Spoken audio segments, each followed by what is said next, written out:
Hello everybody and welcome back to the Global Games YouTube channel for all your football and fantasy needs. I hope you're doing fantastically well, and like I say, welcome back to the channel. Back for another season of UCL Fantasy. Of course, if you follow the channel last year, you'll know we did quite well in UCL Fantasy, just inside the top 1k. But if you're new to UCL Fantasy, welcome along to the new season.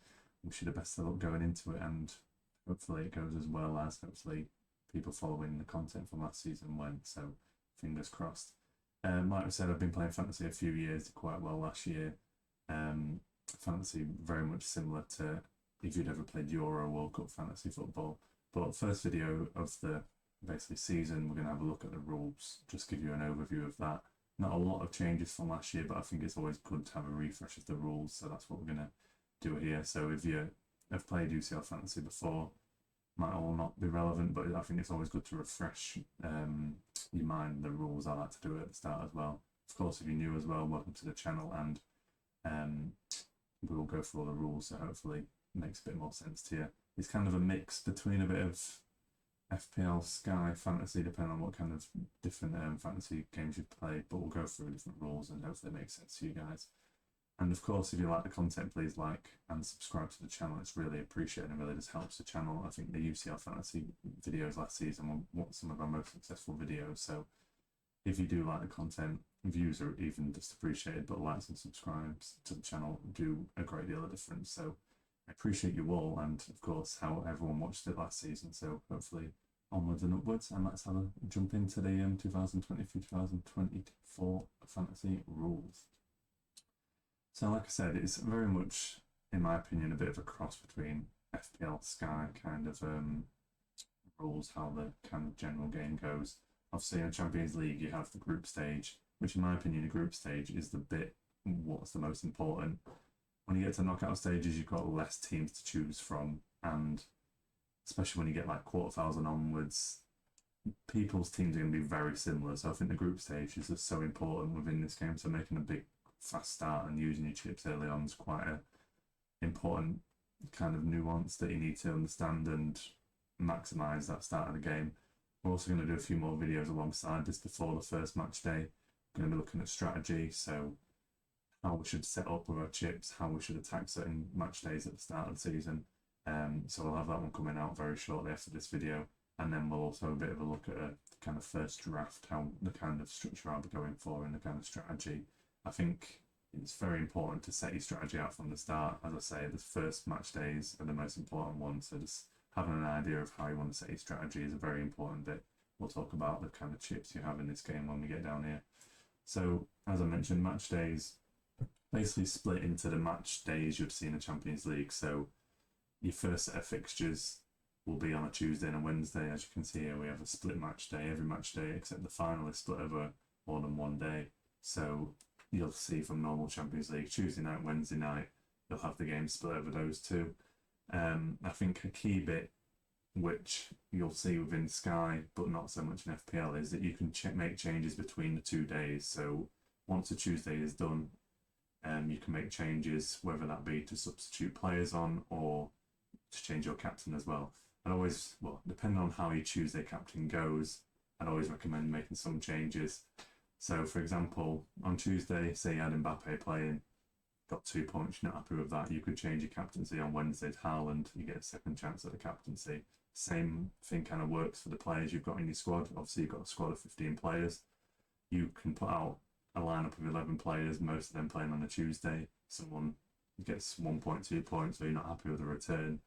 You might use that same example. You might have an Mbappe who got 2 points. You might have Haaland on the bench, you want to sub on for him. Obviously Haaland you probably want to sub on in any case, but if you're not happy with a return, you can make substitutions between the 2 days, so hopefully maximising your returns a bit more than maybe an FPL you could. So it's always important to have a mixture of players across those 2 days, and when you set your lineup, make sure obviously you put everyone out for the Tuesday, because it gives them all a chance to score points. You can always sub out on the Wednesday as well. So I think that's a key bit you need to understand between the 2 days, where it will differ from a normal fantasy format. To see, you can make switches on your substitutions and your captains. That's the key bit, in my opinion, between the match days. So you have 6 match days in the group stage, which is just the 6 group games as you go along that. and you've got different legs going through the knockout stages. But obviously, we'll have a bit of refresh when we get past the group stage, how we should tackle the knockouts. So that kind of covers the match days, yeah, picking a captain and your subs. So picking your squad will be very similar. In this, you do have a 15-man squad, which, unless you play Sky, it's probably similar to what you see already. So very similar structure: 2 goalkeepers, 5 defenders, 5 midfielders, 3 forwards. What I always like to do with the goalkeepers is try to get them playing on different days, so you've got an option on both days. That's a key one for me, and obviously kind of a spread between the other positions. Budget, you've got 100 million. We'll talk about that a bit more when we get into the drafting stage. And it does rise slightly when you get into the later rounds because you expect better teams, so your budget can be quite tight there. I think there'll be certain teams in the group stage where you can get great value picks. I feel like you had like a Benfica last season that were a great one to pick. It's normally the ones that are quite, and if champions in like a smaller big league, like not in the top 5 leagues, but like kind of like a top 6 or 7, just past that, like your Portos, your Benficas, where you can get some great value picks, and especially at home they're quite strong, so they're very good picks up in the first half of the competition. And then a number of players per club. During the group stage, maximum of 3 players. As you get through the competition, you can make more. Obviously, by the time you get to the final, you can only choose between 2 teams, so you're allowed 8 of a certain club. So yeah, that is probably the most important bit on that stage, that so you don't block yourself out of certain players throughout the group stage, especially when you go for like a Man City, where it can be very temperamental. Might just be locking yourself into transfers later down the line when you've got to change between them. So yeah, that's pretty much that section. Starting late, you can create a team at any point, but obviously we're all starting at the start. Managing your squad. So as we mentioned, 15-player squad. You can only have the 11 players, as we mentioned, so you can start 11 players on a Tuesday, but if you sub someone out in for someone else, you will, say Mbappe, as we use as an example, got 2 points on Tuesday, you sub him out, you will lose those 2 points. So you're already with 2 points down, so as long as your other player gets more than 2 points, you'll benefit. If they both score 2, then you're just going to get 2 points. So yeah, subbing players, as we've kind of touched on, I think that's the most important bit. Yeah, and make sure you save your team, of course. A key bit with the deadline, especially, which can be a lot different to usual. Say if you see the text here, this is the kickoff time of the first game within the match day. So there's no like an hour and a half before the first game. That your deadline is the kickoff of the first match, which, especially if there's a big game or you've got a lot of assets from that first kickoff, you generally have 2 fixtures that kick off that early. So it tends to be, and I think it is very similar for this Champions League campaign, that you have 2 games that kick off at 5:45 UK time. So a big one in previous seasons, say you've got Man City's kicking off at 5:45, you will see their lineup, so you can take the punts or kind of chance you around with certain picks because you know they're definitely going to start. So that's a bit you need to think about, even when you're going into game week or match day 1. Looking at those people that are playing in that first fixture can make a big difference. If you're on a wild card or if you're on a limitless, especially, make sure you keep an eye on that as well. So yeah, that's a key bit again on the deadline. Formations, as long as you've got 1 goalkeeper, 3 defenders, 2 midfielders, 1 forward, pretty standard how you see in the fantasy format, you'll be fine. You can change that during the match week. So for example, took KDB out, put in Mbappe, you're going to be changing positions. Doesn't particularly make any difference as long as you are left with these, with 1 goalkeeper, 3 defenders, 2 midfielders and a forward. We've mentioned about your captain, of course, double points. You can switch players between the 2 days of the match day. Yeah, double the score. Yeah, as we said, if you're not happy with your new captain score, you won't be able to change it back. So yeah, if you had Haaland on the first day, it got 2 points. Well, let's use a better example. So say if Haaland on the first day got 6 points, you weren't happy with that, so you changed your captaincy from Haaland to Mbappe. Mbappe got 5 points. You can't change back to Haaland and get that extra point back. As soon as you sub them out or change the captaincy, you lose those points, and you're just hoping the new person makes up for that. So that's another one that's quite important. So substitutes, we've kind of touched on this. So you can sub out a maximum of 4 players, because obviously you've got a match day squad of 15, but you only have 11 who can play. So we kind of touched on that already. Obviously, I'd recommend we're going for it, kind of highlighting the key points here, but just have a quick read through the rules before you get to like match day 1, just to refresh. It's always good.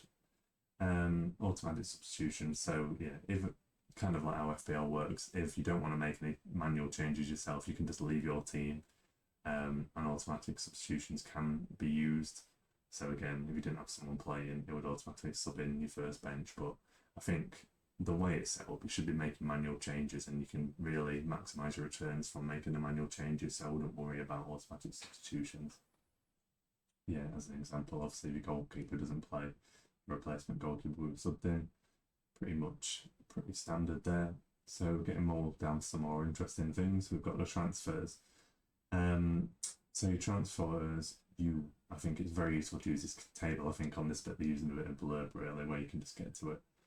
So obviously before you start, you'll have unlimited transfers. The key bit to remember throughout the group stage is you always have 2 per match day, and the main bit that I'd like to highlight here is that you can only carry 1 forward to the next match day. So say you get to the end of match day 1, really you've got 2 transfers there.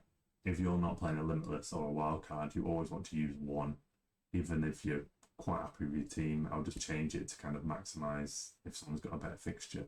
So you've got 2 after match day 1. I would always use 1, and then when you get to the end of match day 2, you will have 3 to use on match day 3. So the maximum you can ever have is 3, which is quite nice, especially if you're, because like I said, you kind of have to go flat out in the group stage here. So I'd be using wildcard limitless, and then maybe 1 or 2 weeks you might have 3 transfers as well, so you can make a lot of changes to maximise your returns within the group stage. And as in kind of fantasy standard terms, especially like an FPL, if you made more transfers over that, it'll be -4, so you have to weigh up if that is worth it.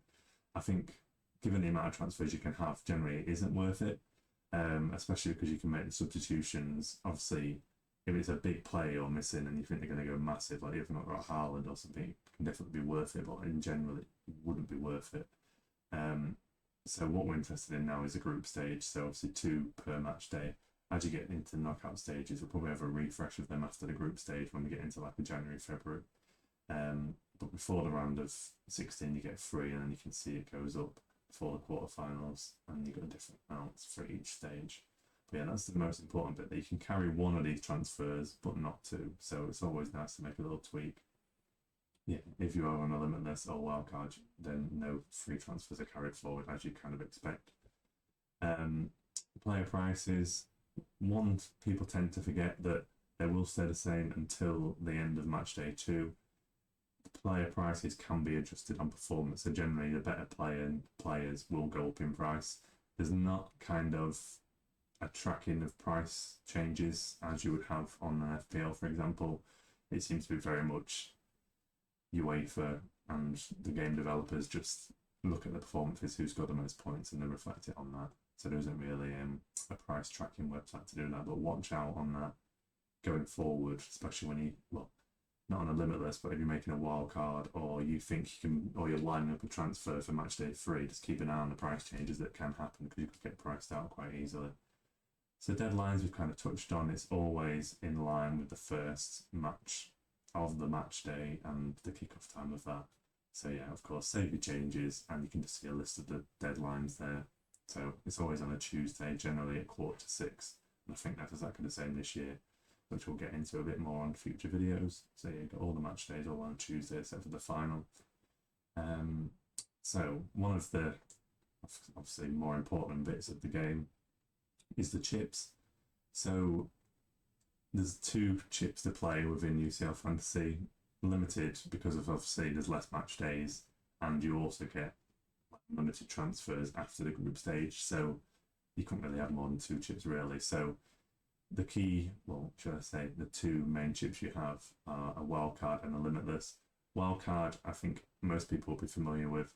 So you can use it once, you've got unlimited transfers, but you've got to remain in your budget, and you will keep those players going forward. So if you wildcarded in match day 2, you will have that set of players going forward in every match day, unless you play a limitless and of course with your transfers. So you will keep that squad going forward. So you get one of those in the whole season. Like I said, you can play this at any point throughout the whole competition, but I think the group stage, you should be looking to maximise your potential in the group stage, and using all your chips in the group stage is what I would recommend. I have seen other people that will say use it at the end of like the last 16, because there might be shock results. Like it could be kind of a good example, maybe like a Man City Bayern Munich, where there could be a shock. Bayern Munich could beat City, and then you're stuck with a lot of City assets. But generally, I'd recommend using it all in the group stage. So wildcard, pretty much standard to what you'd see, and limitless is basically the same as a free hit, but you've got unlimited budget. So this is a key one in terms of that you can go for all the big hitters in one game week. So you'll only be able to use it once, unlimited transfers, unlimited budget, but your team will only be that for one game week or match day. So use it if you use it in match day 3, for example, you'll have your match day 2 squad. It will revert back to that match day 2 squad in match day 4, and you will not roll any free transfers over. So you'll come back into match day 4 with just two free transfers that you can use. So it's basically a free hit, but with unlimited budget. So slightly different. And like I said, there's 2 different ways to kind of use a limitless, and we'll discuss these on the strategy video that we'll do alongside this before the season starts. So it can be used in 2 ways really, to really attack the fixtures early on in maybe like a match day 2. You might fancy it in like a match day 5 or a 3 and 4, one of those middle weeks, or keep it to like 5 or 6, where you know there's going to be quite a lot of rotation because certain teams could have qualified already. But the only downside with that is you may struggle, like it's a limitless, so sometimes you don't use all your budget, which you feel like you're kind of not getting the full benefit of it. Like you could use it earlier in the competition, get Haaland, KDB, Vinicius, all the big hitters in there.